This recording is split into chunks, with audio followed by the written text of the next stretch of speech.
Сәлеметсіңдер ме балалар? Сауат ашу сабағымызды бастайық. Бүгінгі сабағымыздың тақырыбы табиғатқа саяхат, з дыбысымен әрпі. Бұл сабақта сен оқудың түрлерін қолданасың, сөз сызбасын оқисың, қарама-қарсы мағыналы, мәндес, көп мағыналы сөздердің мағыналарын ажыратасың. Балалар, біз өткен сабақта з дыбысымен әрпімен танысқанбыз. З дыбысының дауыссыз дыбыс екенін білдік. Ол сөздің басында, ортасында, сөздің соңында кездеседі. Балалар, бүгін бізге Аққала қонаққа келіпті.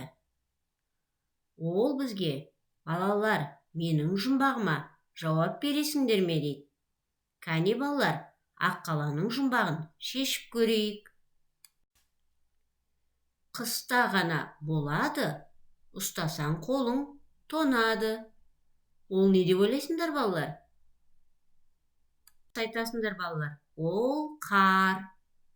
Қар сөзінде балалар, бір буын бар, 3 дыбыс бар, бір дауысты дыбыс, 2 дауыссыз дыбыс бар екен.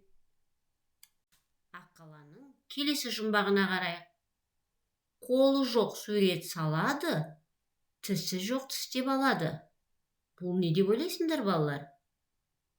Әрине, бұл аяз балалар.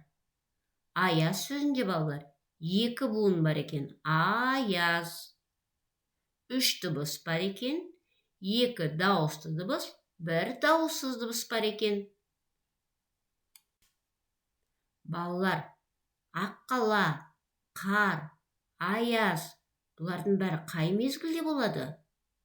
Дұрыс айтасыңдар, бұлардың бәрі қыс мезгілінде болады. Қыс мезгілінде ауа таза, айналаның бәрі әппақ қар. Қыс мезгілінде далаға шығып, табиғатқа саяхатқа не жетсін? Жарайсыңдар балалар, енді оқулықпен жұмыс жасайық. Оқулығымыздың 88 бетіндегі бірінші тапсырмаға қарайық. Жаңылтпашты жаттап ал. Жаттап алып, жатқа айтайық. Үйден мысық шықты, үйшіктен күшік шықты. Күшік мысықтан күшті шықты, мысық күшіктен ықты. Балалар, жаңылтпашты тез жатқа айтып үйренейік. Екінші тапсырма. Сөз жұмбақты шешеміз. Сөз жұмбақтың тігінен оқу құралы. Ол оқу құралының атауында з, әріптері бар. Көлденеңінен бірінші шу не балалар? Соны айтамыз. Екінші түс, қандай түс бар? Әрпі бар. Соны айтамыз. Үшінші тапсырма. Мақалды оқы, мағынасын түсіндір. Оқу ине мен құдық қазғандай. Бұл мақалды қалай түсінеміз балалар? Өз түсінгенімізді айтайық. Төртінші тапсырма. Ойлан, тап. Бұл жерде балалар түзу, таза, аз сөздеріне қарама-қарсы мағыналы сөздерді тауып айтуымыз керек. Іске сәт балалар. Дәптермен жұмыс. Жұмыс дәптеріміздің 15 бетіндегі тапсырманы аяқтайық.